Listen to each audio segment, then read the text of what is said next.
JSON files are a convenient way to store data when working with Node.js. We can convert JSON formatted data into JavaScript objects and arrays using the global JSON helper functions available in JavaScript. And using Node.js's file system module, we can read JSON data from files as well as write JSON data to files. In this tutorial, you'll learn how to read files from disk using fs.readFile, how to write files to the disk using fs.writefile. We'll learn how to convert JSON strings to JavaScript objects using json.parse. We'll also learn how to convert JSON objects back into JSON strings using json.stringify. We'll also learn how to update an existing JSON file on disk.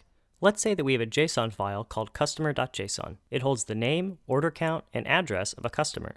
In this tutorial, we're going to learn how to read the data from this file as well as write data to it. Now, before we start, I want to give you two quick tips about reading JSON files. The first thing is that the easiest way to read a JSON file is just to pass it to the require function. So you would pass the file path to the require function, which would then return back the JSON data as a JavaScript object.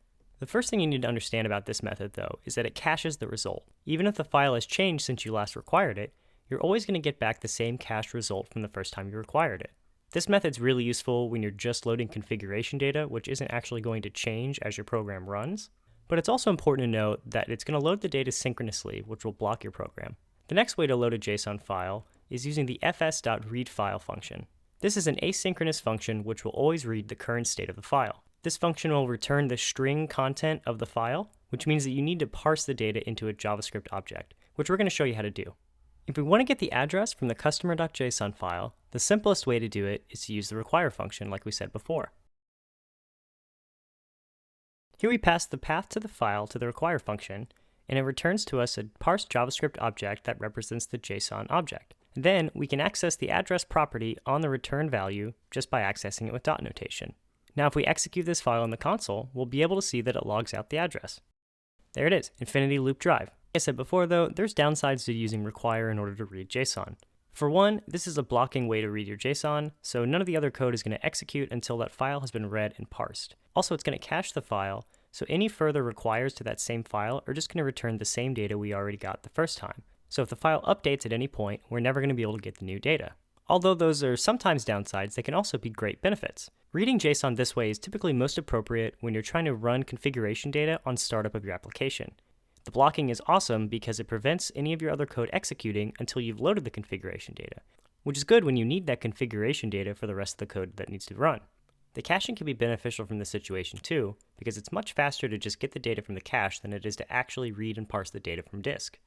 But most of the time, you're not going to be reading config data from startup. You're going to be actually trying to read the data that's in a file from disk, and you want to get the new data as it changes. So for that, we're going to actually use the fs module.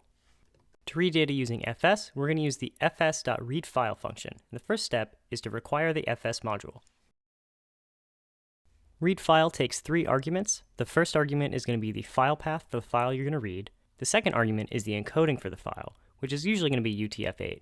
The third argument is a callback function, which takes an error as its first argument, and then the data from the file as the second argument. If we console log what we got from the file, we can see the file contents. Now, keep in mind, this is actually a string. It's not an actual object, even though it looks like it. And the reason why it's a string is because we actually passed the UTF-8 encoding. If we didn't pass any encoding at all, this would actually be a buffer, and you wouldn't be able to read the string just by logging it out. We should also be handling any errors that occurred while reading the file. So let's go ahead and add that real quick. Because when reading the file, we get a string, we're not actually able to access the address property currently. So if we try to access the address, you'll see we get an error. As you can see, the address property is undefined because it doesn't exist on this string. In order to be able to access the address, we need to parse this JSON string into a JavaScript object. To do that, we're going to use the globally available json.parse helper function. Now that we parse the string, we can access the address property. There we go, now we're able to access the address. We're not quite done here yet though.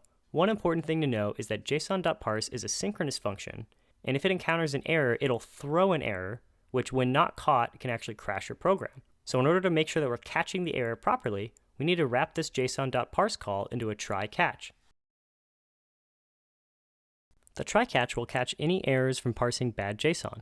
So if you pass an improperly formatted JSON string into the json.parse, the error will be caught instead of crashing your application. fs.readFile is the asynchronous way in order to read a file. it takes a callback and it doesn't block execution while it runs. There is, however, a synchronous version of readfile called fs.readfilesync. Instead of taking a callback, fs.readfilesync returns the data from the file to you directly.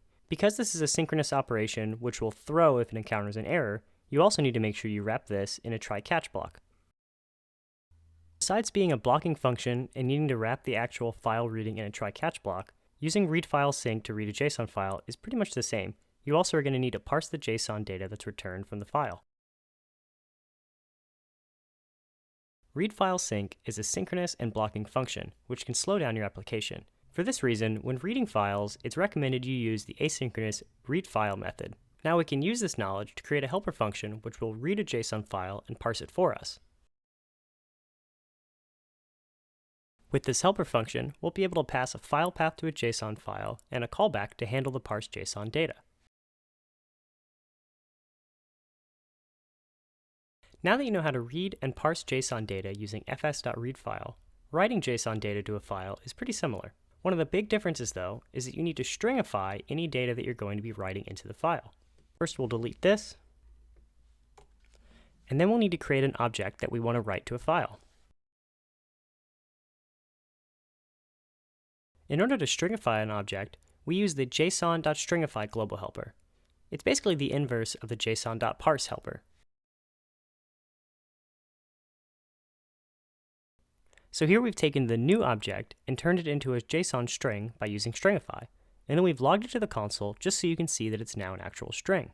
Stringifying the object is important because if you try to write a regular JavaScript object to a file without stringifying it, it'll basically just fail silently. Your file will be empty except for one array that says object object. To write data to a file, you're going to use the fs.writeFile method. WriteFile takes 3 arguments. The first argument is the location and the name of the file that you're going to be writing to. If this file exists already, this will be overwritten, so be careful about that. The second argument is the string of data in order to write. In this example, we're stringifying the object inline. And the third parameter is a callback, which will receive an error if it occurred. Otherwise, it'll just be passed null. We'll add a log statement here if there's no error, just so that we can see that the file was successfully written. Now we'll execute this file and check that the file was actually created. As you can see, a new file has popped up in our editor called new_customer.json. By default, json.stringify will put all of your data on one single line. We can pass some optional arguments to stringify in order to pretty print it to make it more readable if we want. There, now we have a much more readable JSON file. We pass null and 2 as the optional arguments into stringify. The second argument place could be a replacement function, which will change the way the stringification actually works.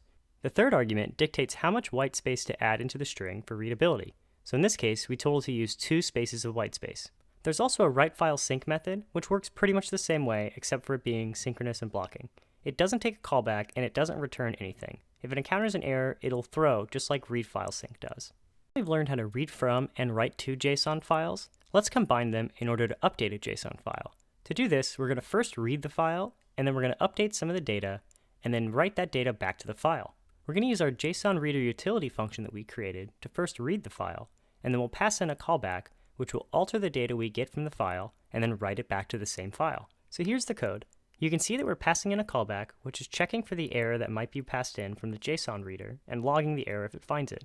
Otherwise, we're going to increment the order count by 1, and then write the data back to the file. Before we run this, let's go look at our customer JSON file and see what it looks like right now.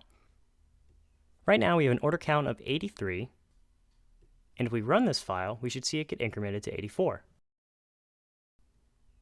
There you go, it's been incremented to 84. And like you can see again, it's put it all in one line.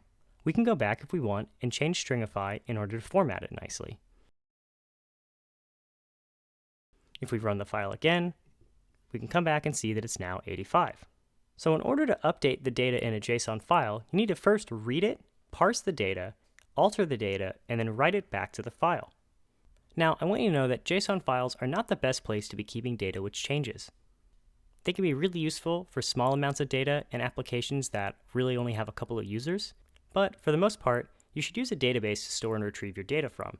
JSON files don't have any of the locks that databases do in order to prevent two users from editing the same data at the same time. And in general, reading and writing from JSON data files doesn't scale very well.